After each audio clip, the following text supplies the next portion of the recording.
কেন আমি বলবো না এই দেশের মানুষের সচেতন হওয়ার দরকার নাই? আপনাদের দায়িত্ববোধ নাই, এদের কি মূল্যবোধ নাই? এদেরকে আওয়াজ দিতে হবে না? ওই মসজিদের মিম্বার থেকে আওয়াজ না উঠে কোথা থেকে আওয়াজ উঠবে? সপ্তম শ্রেণীর এই বইটার উপরে সবচেয়ে বেশি চোখ বুলানোর সময় পেয়েছে। এই বইটার ভিতরে মোট 4টি অধ্যায়। আপনারা দেখেন এখানে মোট 4টি অধ্যায় আছে। মোট 4টি অধ্যায় আছে এই বইটির ভিতরে। এবং সর্বপ্রথম আমরা একটু প্রচ্ছদটা দেখি। এই যে প্রচ্ছদটা দেখতেছেন, এটা কোন মসজিদের ছবি না, এটা কোন মসজিদের ছবি? এটা কিসের ছবি? এটা কোন মসজিদের ছবি? এটা হচ্ছে মৌর্য সাম্রাজ্যের আমলের বৌদ্ধ সমাজের পাটলিপুত্র মন্দিরের ছবি।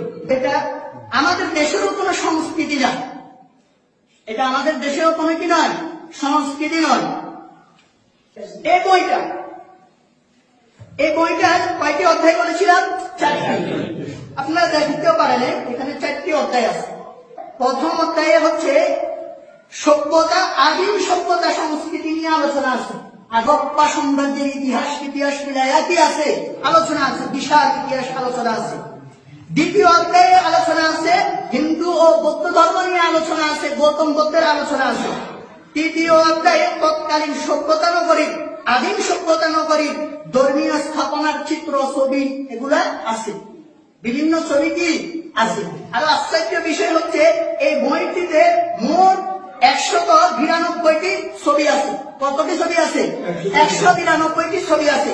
এই 192টি ছবির ভিতরে মসজিদের ছবি আছে মাত্র 3টা মসজিদের ছবি আছে এবং 15টি মূর্তির ছবি আছে। ধর্মীয় মূর্তির 15টি মূর্তি কি আছে? ছবি আছে। এবং মন্দির এবং প্যারামিডে আছে 18টি এবং 34টি আছে মানচিত্র, বিভিন্ন মানচিত্র 34টি। তাহলে 192টি হয়তো কম বেশি হতে পারে। তাহলে এখানে স্থান পেয়েছে, চিত্র স্থান পেয়েছে কয়টা মসজিদের?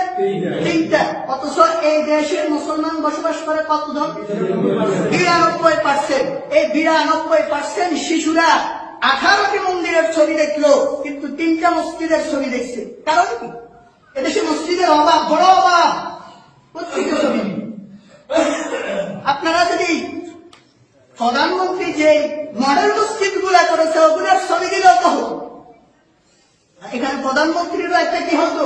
সুনাম অর্জন হতো, সুখ্যাতি অর্জন হতো, কিন্তু আপনারা তো সেটাও করলেন না। খুব গভীরে চক্রান্ত। তাহলে এবার আসি এই বইটি প্রথম দিকে যে আলোচনাগুলো আছে এগুলো অনেক বিস্তারিত এবং তৃতীয় চতুর্থ পর্যায়ে আলোচনা হচ্ছে সুলতানি আমল। সুলতানি আমলের আলোচনা করেছে। এই বইয়ের মোট পৃষ্ঠার সংখ্যা হলো 124 পৃষ্ঠা। 100 কত? 24 পৃষ্ঠা। এই 124 পৃষ্ঠার ভিতরে 110 পৃষ্ঠা পর্যন্ত অন্য ধর্মাবলম্বীদের আলোচনা হয়েছে। অন্য ধর্মাবলম্বীদের কি হয়েছে? আলোচনা হয়েছে। আর এখানে শেষের দিকে এসে সুলতানি আমলের পরিচয় দিয়েছে। আমি এই সুলতানি আমলের পরিচয়টুকু আপনাদেরকে দেখিয়ে বলতে চাই। এ দেখে প্রথমে 15টি শিশুরা তাদেরকে জিজ্ঞাসা করতেছে, বিদেশি বলতে তোমরা কাদেরকে বুঝো? বিদেশি বলতে তোমরা কাদেরকে বুঝো? তোমরা চোখ বন্ধ করে বলবে বিদেশি হলো তারাই যারা আমাদের দেশে, অর্থাৎ আমাদের বাংলাদেশের বাইরে থেকে এই দেশে এসেছে। তোমাদের উত্তর একদম সঠিক। কিন্তু সুলতানি আমলে যদি কাউকে জিজ্ঞাসা করা হতো বিদেশিকে, তাহলে সে কি বলতো জানো? সে বলতো অপরিচিত কোন ব্যক্তি যে আমাদের গ্রামে বা অঞ্চলে থাকে না, আমাদের সমাজ ও সংস্কৃতির অংশ নয়, সে বিদেশি। আবার ধরো তোমাদের উত্তর তোমরা বললে বাংলাদেশের বাইরে থেকে যারা আসবে তারাই বিদেশি। তাহলে এখানে প্রথমেই বোঝানো হচ্ছে যে সুলতানি আমলে যারা বহিরাগত আসছে তারাই হচ্ছে কি বিদেশি, তারাই কি বিদেশি, যারা তোমাদের সংস্কৃতির অংশ নয়। তাহলে এই বইয়ের 109 নম্বর পৃষ্ঠা পর্যন্ত 109 নম্বর পৃষ্ঠা পর্যন্ত যাদের আলোচনা করা হলো হিন্দু বৌদ্ধ, হিন্দু বৌদ্ধ যাদের কথা বলা হলো, হরপ্পা তাদের কথা বলা হলো। এদের সংস্কৃতি হচ্ছে বাংলার মানুষের সংস্কৃতি। এরপরে সুলতানি শাসন আমল যখন আসলো, এটা এখন বিদেশি হয়ে গেছে।